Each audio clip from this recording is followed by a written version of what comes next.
Covid মহামারীর সময় স্বাস্থ্য সুরক্ষার কথা বিবেচনা করে বলে লালা ব্যবহারে যে নিষেধাজ্ঞা দিয়েছিল আইসিসি, সেটা আর থাকছে না আইপিএলে।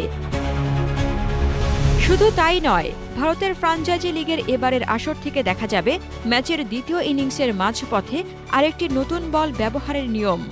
মুম্বাইয়ের ক্রিকেট সেন্টারে বৃহস্পতিবার আইপিএল ফ্রাঞ্চাইজিগুলোর অধিনায়ক ও ম্যানেজারদের সঙ্গে আলোচনায় বসে ভারতীয় cricket board BCCI. Cricket website ক্রিকবাজের খবর, সেখানেই নেওয়া হয়েছে এসব সিদ্ধান্ত। তবে বিসিসিআইয়ের পক্ষ থেকে আইপিএলের নতুন নিয়ম নিয়ে আনুষ্ঠানিকভাবে এখনও কিছু জানানো হয়নি।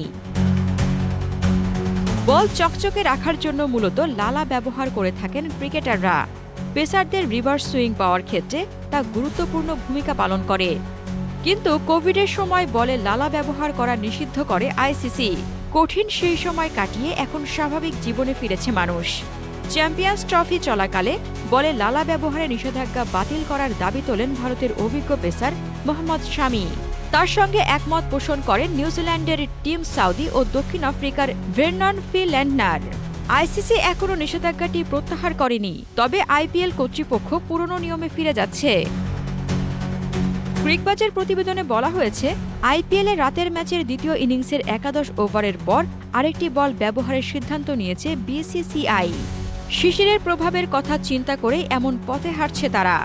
টাইমস অব ইন্ডিয়ার প্রতিবেদনে বলা হয়েছে, দ্বিতীয় ইনিংসের একাদশ ওভারের পর আম্পায়াররা বল পরীক্ষা করবেন।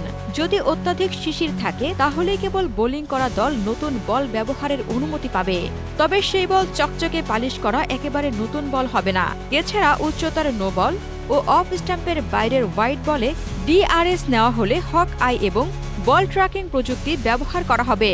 হোয়াইটের ক্ষেত্রে ডিআরএস এর নিয়ম ছিল গত আসর থেকেই, এবার যুক্ত হল প্রযুক্তির ব্যবহার। আগামী শনিবার থেকে শুরু হবে এবারের আইপিএল।